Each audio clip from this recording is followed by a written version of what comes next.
Hello all, it's UnkleBTdestiny back with you. I want to apologize for the lateness of this reading. Given the fact that the Mercury retrograde was still going to have an effect at the start of the month, I figured it would probably be better to wait till the retrograde was fully finished before seeing what the month of October has available for you. So let's go ahead and get the ancestors in and see what they've got to say. And welcome to the fall and the spooky month when our ancestors are much closer to us than any other time.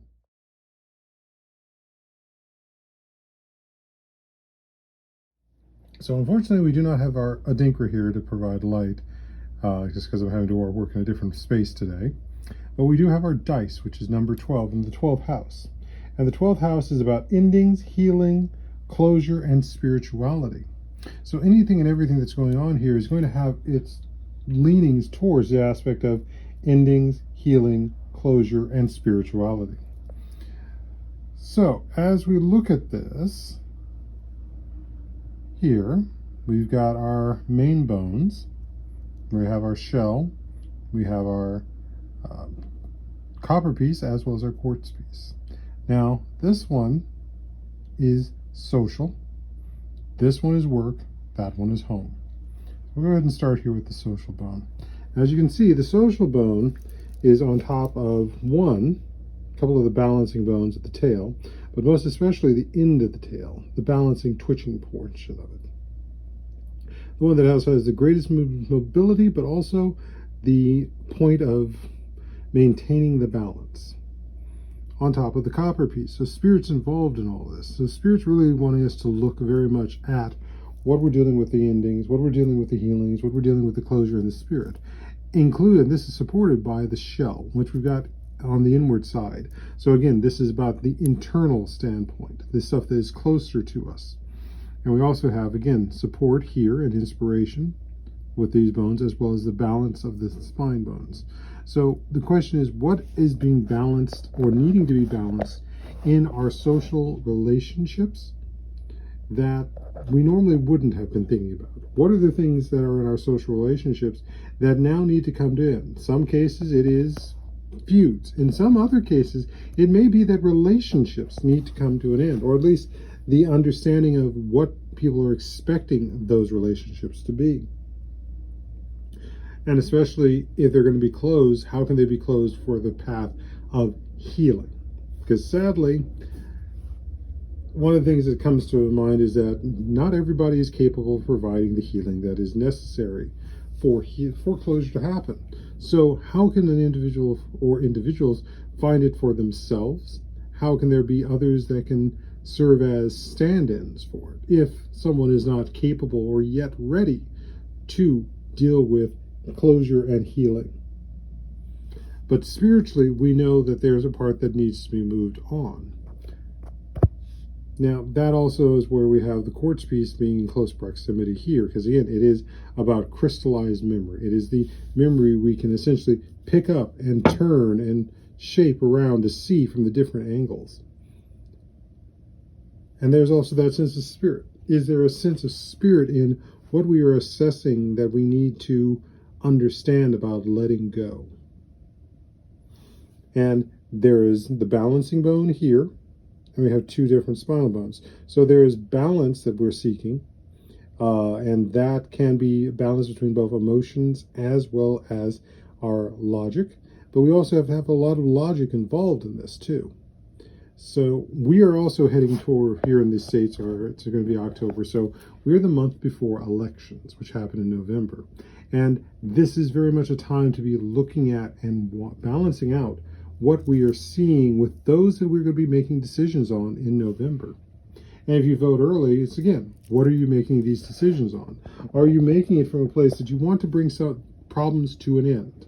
That may mean that certain people need to be put into place. That may also mean that certain people need to be pulled out of place for something to happen. The goal ultimately is always for healing. So who are the best people who are going to encourage healing as opposed to oppose healing? Who are the best people who are going to bring about closure and ending something and maybe closing something up so that, the bugs don't get in? And that includes spirituality, because there is a spiritual component to endings. And we have to be very, very, very conscious about that. when we are looking at our social relationships. And those social relationships go from what we're doing not only within ourselves, to our families, to our friendships, to our greater communities as well. So be conscious about what we are attempting to close and end.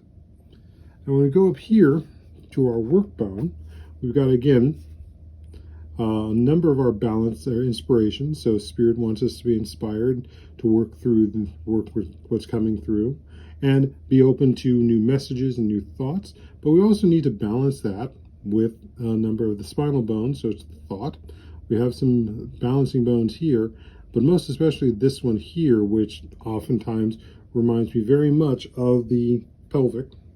It's the top of the spinal cord, but it's actually also the pelvic bone in the way I look at it. And it's about what's being birthed. So we want to birth new ideas, but we want them to be ideas that actually have thought behind them. And just on top of it is also the broken, one of the broken rib bones. This one is one that often looks like a cane. So there's an aspect of whatever is going to be birthed for work as that comes out of the closure, the endings, and such, and the healing. It's going to come from the, I wouldn't so much say the past, but the elder or someone in the past, in the future. Or not, sorry, that doesn't make sense in there. It's the individual who has been down the long road. That's essentially it. And it may come from the standpoint that they'll provide the idea, the inspiration that's going to bring about that healing. It may even be that they are the cause of why the situations happened in the past. And I know we have that classic saying is that someone's old so they can say what they want. That's true. The difference is they're not going to have to be around to deal with the consequences of what they've said for as long. So there's, again, that standpoint of where is the closure in that, and how is the inspiration for this coming from the elderly? And that can be both good and bad. I'm not saying that anyone who's an elder is 100% innocent, nice, such. They have been through life. They have been through their turmoils. They have been marked by time. So just keep that in mind. There is work, inspiration, there is knowledge, and there is closure, but it's going to come from an elder direction. When we get up to home, which is just sitting here off the edge, or near the edge, it's just pretty much be quiet. So using home as a place of solitude, some place where you can come to at the end of the day for that sense of endings, that sense of healing, that sense of closure, and be in the bosom of spirit. Because you want to turn your home into as great a place for spirit to want to be with you, but also on its own, so that what we're getting is healing and closure. Now we got these sort of floating over here off the edge, and you notice that they're kind of in between these two sets. So this is stuff for November, and it's going to be really much about the balance in the mind. Are we really allowing ourselves to pick based off of an idea that is not centered for ourselves? And when I say that, I just want to keep in mind some of the things that we have been seeing from politicians as of late. A idea that there is a certain threat, or that there is a certain way we're doing things that aren't providing for the greater good. Keep in mind that that greater good is based off of who they are and who's paying them. So long as they're getting paid, so long as they're still in the power, that's what's going to be motivating them more than the greater good. And we need to be focusing on who's actually going to take care of the greater good of us, and see that we all want to be healed, not just a select few. So that is what the ancestors and the Orisha and the Loa and the spirits of the world and land want us to know in this next period. We must strive for endings, closure, healing, and moving with the greatest sense of spirit, which has the longest view possible. Not the shortest view, the longest view. And the longest view means you know what those contingency plans are, not that, oh, we hope to create contingency plans. So, ashe.